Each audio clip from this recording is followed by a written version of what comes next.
رمضان سراپا برکت، جس کی شروعات ہوتی ہے سحری سے۔ سحری سے شروع ہوتا ہے روزہ۔ اللہ کے پیارے بھی فرماتے ہیں پچھلی امتوں کے لیے بھی روزے تھے، مگر اہل کتاب اور امت محمدیہ کے روزوں میں فرق ہے، وہ فرق سحری کا۔ کیا فرق ہے روزوں میں پچھلی امت کے اور اس امت کے روزوں میں؟ سحری کا۔ اب دیکھیں کہ حبیب کی نسبت ہمیں کتنا فائدہ دیتی ہے۔ اللہ کا بھی فرماتے سحری کیا کرو، اللہ نے سحری میں برکتیں رکھی ہیں۔ سبحان اللہ سبحان اللہ۔ چاہے 2 کھجور ہی کھاؤ مگر سحری کیا کرو۔ اللہ کی عزت کی قسم قربان جاؤ نسبت حبیب پر، ہمارے تو روزے کے اندر اگر سحری بھی کھائیں، عام دنوں میں بندہ کھائے تو کوئی ثواب نہیں۔ اللہ کا بھی فرماتے ہیں جو سحری کرتا ہے نا، اس کے ایک ایک لقمے پر ثواب بھی ملتا ہے اور اللہ کی رحمتوں اور نعمتوں سے اسے حصہ بھی ملتا ہے۔ سبحان اللہ سبحان اللہ۔ جیسے ہی روزہ رکھا، نماز فجر ادا کی اور بندہ اپنے کاروبار کی طرف گیا، اور میں ان روزے دار کو سلام کرتا ہوں جو لوگ حالت روزے میں محنت و مزدوری کے لیے تپتی ہوئی دھوپ میں مال حلال کمانے گھر سے نکلتے ہیں۔ اللہ کی عزت کی قسم بھٹی میں تپتے ہوئے مزدور جو حالت روزے میں ہیں، ان روزے داروں کے روزے کی عظمت ایک طرف اور پورا دن اے سی میں پڑے رہنے والے روزے دار کے روزے کی عظمت ایک طرف۔ بے شک سلام ہے ان روزے داروں کو کہ جو حالت روزہ میں اس تپتی ہوئی دھوپ میں بھی مال حلال کمانے کے لیے گھر سے نکلتے ہیں۔ اور میں خود جانتا ہوں کئی ایسے نوجوانوں کو جو گیریج پر بھٹیوں میں اور کاروباری دفتروں میں جاتے ہیں اور حالت روزے میں جاتے ہیں، اور وہ خود کہتے ہیں حضرت ہمیں حالت روزے میں مال حلال کمانے کا مزہ ہی کچھ اور آتا ہے۔ کیونکہ بندہ جب روزے کی حالت میں رہتا ہے نا، تو اللہ کے حبیب فرماتے بندہ حالت روزے میں ہر لمحے عبادت میں رہتا ہے۔ چاہے بندہ سو بھی رہا ہو، اللہ تعالیٰ اسے عبادت کا ثواب عطا فرمائے۔ اچھا، اس کا یہ مطلب نہیں ہے کہ روزہ رکھ لیا تو پورے دن بستر میں سحری کر کے جو سوئے ہیں، پتہ چلا افطاری میں ماں نے اٹھایا ورنہ پٹھا سحری کے دسترخوان پہ اٹھنے والا تھا۔ نہیں، آپ روزے دار تو کہلائیں گے مگر آپ کو روزے کا نور حاصل نہیں ہو۔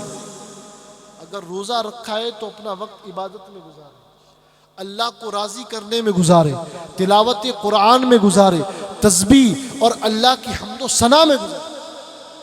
پورا سال 11 مہینے سونے کے لیے تو ہے۔ اب اگر رمضان میں بھی روزے رکھ کر چوڑے ہو کر سو جاؤ گے تو پھر اللہ کو راضی کب کرو گے؟ یہ مہینہ سونے کا نہیں۔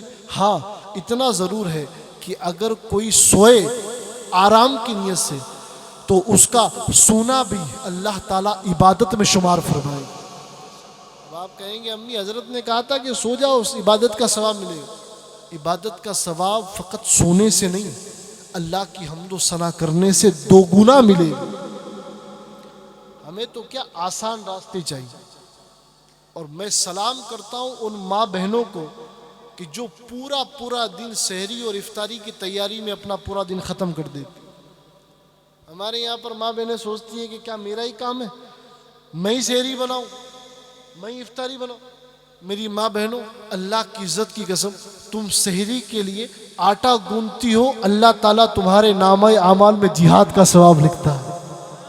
حضرت ابو ہریرہ کہتے ہیں ایک صحابی آئی رسول کی بارگاہ، اور رسول کی بارگاہ میں آ کر عرض کیا حضور ہمارے مرد تو جہاد پر چلے جاتے، جنگ پر چلے جاتے، اسلام کے لیے جانیں قربان کرتے، نہیں آئے تو شہید کہلاتے، آئے تو غازی کہلاتے، اگر ہمیں ثواب کمانا ہو تو کیا کریں؟ آقا مسکرا کر فرماتے اے میری صحابیہ ہو، تم جو یہ گھر میں چولہا اور بچوں کو پالنے کا جو کام کرتی ہو نا، تمہیں لگتا ہے تم صرف بچے پالتی ہو؟ اللہ کی عزت کی قسم تم گھر کا کام کرتی ہو، اللہ تمہارے نامہ اعمال میں جہاد کا ثواب لکھتا ہے۔ سبحان اللہ سبحان اللہ۔ تمہیں لگتا ہے کہ صرف کھانا پکانا ڈیوٹی؟ کھانا پکانا ڈیوٹی نہیں ہے، کھانا پکانا بھی عبادت ہے۔ بے شک۔ تو پیارو رمضان کو سمجھو۔ روزے کی شروعات میں کہاں پر تھا؟ وہیں پر سحری۔ اس کے بعد حلال کمائی کی طرف جانا، پل پل عبادت کا ثواب. اس کے بعد جب پورا دن گزر جاتا تو آپ کیا سمجھتے ہیں؟ آپ صرف پورا دن روزے میں گزار لیتے ہیں؟ اللہ کے حبیب فرماتے ہیں کہ جو روزے دار ہوتا ہے اس کے حق میں سمندر کی مچھلیاں مغفرت کی دعائیں کرتی ہیں. سبحان اللہ. ہم زمین پر روزہ رکھتے ہیں، اللہ کی مخلوق سمندر میں مچھلیاں ہمارے لیے مغفرت کی دعائیں کرتی ہیں. میں نے کہا یہ بندوں کا کمال ہے، آپ کو کیا لگتا ہے یہ آپ کا اور میرا کمال ہے؟ نانا پیارے، یہ نسبت محمد عربی کا کمال ہے. میں تو خاص صاف کہتا ہوں ہر مجلس میں کہ خاک ہم میں کمال رکھا ہے، ارے مصطفیٰ نے سنبھال رکھا ہے، اور ہمارے عیبوں پر ڈال کے پردہ ہمیں اچھوں میں بٹھا رکھا ہے. یہ تو ہو گیا پورے دن سمندر کی مچھلیاں بھی مغفرت کی دعا. اب جب بندہ افطار کی دسترخوان پر بیٹھتا ہے تو اللہ تبارک و تعالیٰ فرشتوں کے آگے فخر فرماتا ہے، دیکھو میرے فرشتوں، بھوکا ہے، کھانا رکھا ہے، کھا نہیں رہا. بولے یار سبحان اللہ، تھوڑا میرے ساتھ چلے، بولے سبحان اللہ. میٹھا شربت رکھا ہے، ٹھنڈا ٹھنڈا مشروب رکھا ہے، پی نہیں رہا. اے فرشتوں جانتے ہو کیوں نہیں پی رہا؟ میری محبت میں نہیں پی رہا، میری محبت میں نہیں کھا رہا.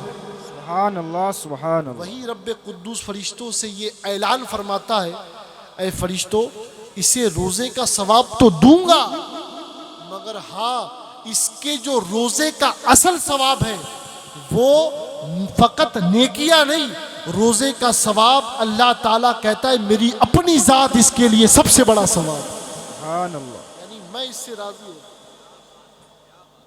میں بذات خود اس بندے مومن سے راضی ہوں. آپ سوچیں تو صحیح کہ آپ افطار کر رہے ہیں یہ بھی عبادت، آپ سحری کر رہے ہیں یہ بھی عبادت، آپ گھر میں لیٹے ہیں یہ بھی عبادت. اگر ہم رمضان کی قدر نہیں کریں گے تو پھر ہمارے جیسا کم ترین اور کم عقل کون ہو سکتا کہ 11 مہینے تو اللہ کی نعمت کھا کے چوڑے ہو کر پھرتے ہیں، اور اکثر نوجوان کہتے ہیں حضرت ہم سے روزہ نہیں رکھا جاتا. استغفر اللہ. اگر ڈاکٹر کہہ دے کہ شوگر ہے میٹھا نہ کھاؤ، بندہ میٹھا چھوڑ دے. فیٹی لیور ہے تیل نہ کھاؤ، گوشت نہ کھاؤ، بندہ گوشت چھوڑ دیتا ہے. ارے جب دنیا کے بتائے ہوئے طبیبوں کے حکم پر شکر چھوڑتا ہے، گوشت چھوڑتا ہے، آئل کی آئٹمز چھوڑتا ہے، تو پیارے صرف 30 دن اللہ کے حکم پر بھوکا نہیں رہ سکتا؟ اور پھر وہ تجھے فقط بھوکا کہاں رکھ رہا؟ وہ تو کہہ رہا ہے تو ایک نیکی کر تجھے 10 گنا دوں گا، 70 گنا دوں گا. اور روایت کہتی ہے فقط 70 گنا نہیں، خوش ہو جاؤں گا تو 700 گنا ثواب عطا فرمائے. ہمیں لگتا ہے کہ ہم صرف کھانے کے لیے ہی آئے. کچھ لوگوں کا حال یہ کہ وہ جینے کے لیے نہیں کھاتے، کھانے کے لیے جیتے. اللہ کی عزت کی قسم، یہ جو ہمارے منہ سے حالت روزے میں جو خوشبو آتی ہے نا کہتے بدبو آ رہی ہے.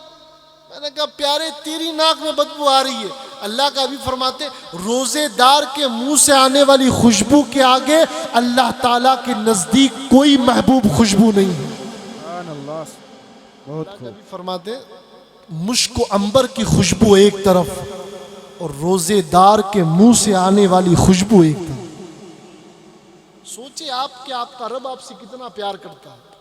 وہ آپ سے نہیں، آپ کے منہ سے آنے والی خوشبو سے بھی محبت فرماتا ہے.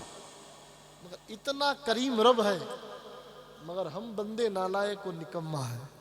ہمیں توفیق نہیں ہوتی کہ مصلی بچھا کر ہم اللہ کی بارگاہ میں توبہ و استغفار کریں.